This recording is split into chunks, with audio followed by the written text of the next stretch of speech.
We now have, with new tech, with scanning technology, it's now become apparent that there are many major voids within the Great Pyramid. For centuries, the Great Pyramid of Giza has guarded its secrets, but perhaps none is more perplexing than the mysterious pit discovered deep within its subterranean chamber. Recent controversial projects aiming to scan the pyramid have reignited interest in this enigmatic feature. Was it a connection to a mythical subterranean pillar, an entrance to vast cave systems, or even an underground city? So, what is the truth? What do we really know about this deep, dark hole beneath the world's most famous monument? Howard Vyse's initial records. To unravel this mystery, we must bypass modern speculation and delve into the historical records, starting with the man who undertook extensive, albeit controversial work at Giza in the 1830s. Colonel Howard Vyse. In Volume 1 of his seminal work, Operations Carried On at the Pyramids of Giza in 1837, Vyse provides crucial early insights. When he began his investigations, the subterranean chamber, located deep below the pyramid's base at the end of the descending passage, was already accessible. He notes its rough, unfinished state and, critically, mentions an excavation had been made for some feet in the rocky floor. This confirms that some sort of pit or digging already existed in the chamber floor before Vyse's major operations commenced. But who made it, and when? Vyse sheds light on this during an account of his meeting with Giovanni Battista Caviglia in 1836. Caviglia, an Italian explorer and excavator, had worked extensively at Giza nearly 2 decades earlier. Vyse writes that Caviglia informed him he had made the excavation in the subterranean chamber when employed by Mr. Salt. This points to the period around 1817. Caviglia, according to Vyse, didn't believe any further chambers existed below this level. This raises a crucial question regarding Caviglia's statement. What did he mean by "made the excavation"? Was he simply clearing out debris from a pre-existing feature, or did he actively create the initial pit by quarrying into the bedrock floor? Given Caviglia's known penchant for rather forceful investigative techniques, including blasting tunnels elsewhere in the pyramid, like the intrusive passage north of the king's chamber, it's tempting to think he might have started digging. However, the evidence from other sources suggests a different story, pointing towards Caviglia finding something already there. Henry Salt and Giovanni Caviglia's work, 1817 to 18. To understand Caviglia's work in 1817, we turn to his employer, the British Consul General in Egypt, Henry Salt. Salt documented their efforts in his Memoir on the Pyramids and Sphinx. He details how Caviglia, battling immense amounts of accumulated sand and debris, cleared the blocked descending passage. This feat made Caviglia the first person in modern times, since antiquity, to gain access to the enigmatic subterranean chamber. Salt describes the chamber upon entry as being far from empty. It was nearly filled up with stones and rubbish. After clearing, he recorded its dimensions as approximately 46 feet long by 27 feet broad, with a flat, albeit roughly hewn, ceiling. Crucially, Salt then notes the feature in the floor. In the center, towards the eastern end, an excavation has been commenced, 5 feet deep, apparently intended for a sarcophagus, but given up. And in the middle of this cavity is the mouth of a narrow passage. Salt's description is vital. He observes an excavation already present when the chamber was cleared, measuring about 5 feet deep. He describes it as looking like a recess, cavity, and explicitly mentions the mouth of a narrow passage, or well within it. This strongly suggests that the initial 5-foot deep feature, including a deeper central hole, was not created by Caviglia during his 1817 clearing operation. Why? Because Salt is describing what they found after removing the debris. It seems highly improbable that Caviglia would have managed to quarry 5 feet into the bedrock floor before Salt, his employer, had a chance to properly inspect and document the newly revealed chamber. The most logical interpretation is that Caviglia cleared the debris from an existing 5-foot deep recess and pit, which were ancient features of the chamber. Caviglia's excavation was likely the act of revealing this feature, not creating it. If you found this exploration of Caviglia's work intriguing, give us a like and share it with your friends. Don't forget to subscribe for more fascinating insights into Egypt's ancient mysteries. Confirmation from John Shae Perring, 1839, and subsequent excavations. Further confirmation that Caviglia found the initial pit rather than creating it comes from engineer John Shae Perring, who worked closely with Howard Vyse. In his 1839 publication, The Pyramids of Giza, Perring states that when Caviglia first opened the subterranean chamber, an excavation 5 feet deep had been made in the floor. This supports Salt's account and suggests that the initial 5-foot feature was indeed ancient. Perring adds another important detail. He notes that under Henry Salt's direction, likely shortly after Caviglia's initial work in 1817, Caviglia deepened this excavation. Perring explains that Caviglia extended the pit to about 10 feet below the floor, probably by clearing more debris or loose rock from the existing shaft. By the time Vyse arrived 2 decades later, the pit Caviglia had initially found at 5 feet deep was already extended to approximately 10 feet. But the digging didn't stop there. After Vyse left Egypt in 1837, his work continued under Perring's supervision. Vyse mentions in his writings that one of his trusted workers, Mr. Doward, remained behind.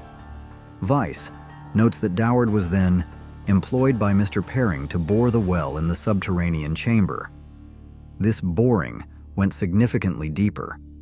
Vyse records that Doward reached a depth of 36 feet 3 inches below the floor of the apartment. Perring himself confirms this major deepening effort, stating that under his direction, the excavation was afterwards considerably enlarged and deepened. Thus, the historical record shows a multi-stage process.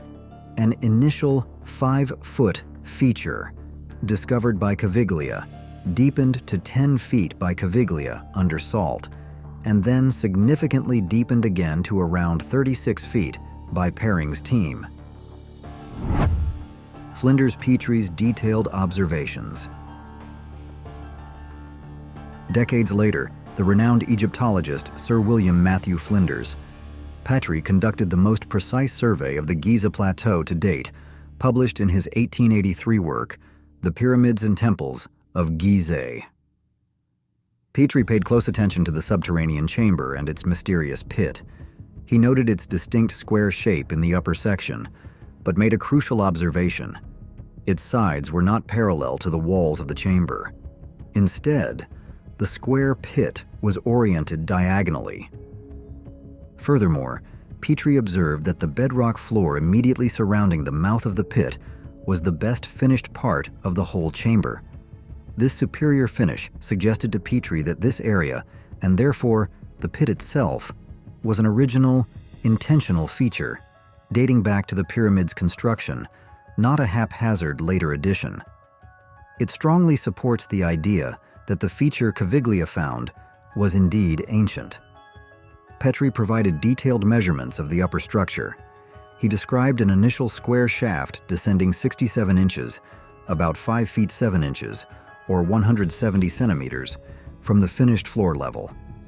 This descent created a distinct ledge, approximately 20 inches, 51 centimeters wide, around a deeper, slightly offset square shaft. This deeper section, Petrie noted, was positioned more towards the northern side of the initial opening. Petrie concluded that this upper, well-defined, diagonally set square structure was ancient. He attributed the much deeper, rougher extension below this to the work directed by Perring. Petrie estimated the depth of Perring's extension to be about 30 feet below the ledge, differing slightly from Vyse's 36-foot figure. He also noted the presence of water at the bottom, which he attributed to infiltration from heavy rains, not the Nile water table. Did you find Petrie's observations about the subterranean chamber compelling? If you agree, comment yes to interact with us. Summarizing what we know and the lingering question. Let's pause and consolidate what the historical and archaeological records tell us. Around 1817, Giovanni Caviglia cleared the subterranean chamber for Henry Salt, revealing an existing recess and pit, roughly 5 feet deep. Shortly after, Caviglia deepened this pit to about 10 feet. Then, in 1838, under John Perring's direction, workmen significantly extended this shaft downwards, reaching a total depth of somewhere between 30 and 36 feet below the chamber floor. These facts seem well established by the primary sources. However, a critical ambiguity remains concerning Perring's major deepening operation in 1838. Vyse uses the term bore the well, and Perring talks about deepening the excavation. Petrie believed this lower section was Perring's work, but did Perring's men actually quarry 20 to 26 feet of solid bedrock? Or were they primarily clearing out debris, rubble, and loose rock from a pre-existing, much deeper ancient shaft? This is the crucial question that separates mundane 19th century excavation from the possibility of a truly ancient, deep structure. The perspective of the Edgar brothers.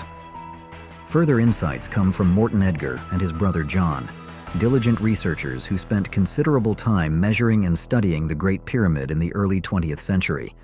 Their work, Great Pyramid, Passages and Chambers, is highly regarded for its meticulous detail. The Edgar brothers firmly believed that the deep, roughly circular shaft attributed to Perring was not an original feature of the pyramid. They considered it purely a modern excavation.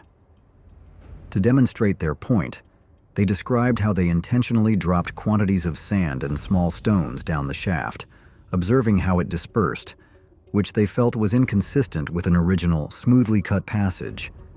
They argued this supported the idea of it being a rough, exploratory bore. However, crucially, like Petrie, the Edgars did believe the upper square sections of the pit were original and ancient. They provided detailed measurements, describing 2 distinct square sections. The first, opening from the chamber floor, was roughly 7 feet square and descended vertically for about 7 feet. Below this, slightly offset, was a smaller square shaft, about 3.5 feet square, descending a further 3.5 feet. This matches Petrie's description of an upper section leading to a ledge and a deeper, offset square part, totaling around 10.5 feet, remarkably close to the 10-foot depth Caviglia reportedly reached by 1818. The Edgars explicitly stated that Perring's irregular, somewhat rounded boring began only from the floor of this second, smaller square shaft. Perring's purpose and Charles Piazzi, Smith's account. So if Perring did excavate deeply, possibly through bedrock as the Edgar brothers and Petrie implied, what was his goal? Fortunately, we have accounts addressing this. Charles Piazzi Smythe, the astronomer royal for Scotland and another obsessive pyramid investigator, visited Giza later in the 19th century. In his work, Life and Work at the Great Pyramid, Smythe confirms the view that Perring's men were indeed cutting through solid rock. More importantly, Smith provides Perring's own stated reason for undertaking such a laborious task. Perring apparently told Smith that the deep boring was undertaken specifically to ascertain whether or not any chamber existed near the level of the Nile. This motive directly connects to ancient accounts, particularly those of the Greek historian Herodotus, who visited Egypt in the 5th century BC. Herodotus wrote of supposed subterranean chambers beneath the Great Pyramid, claiming the king's burial place was on an island surrounded by water brought in through a channel from the Nile.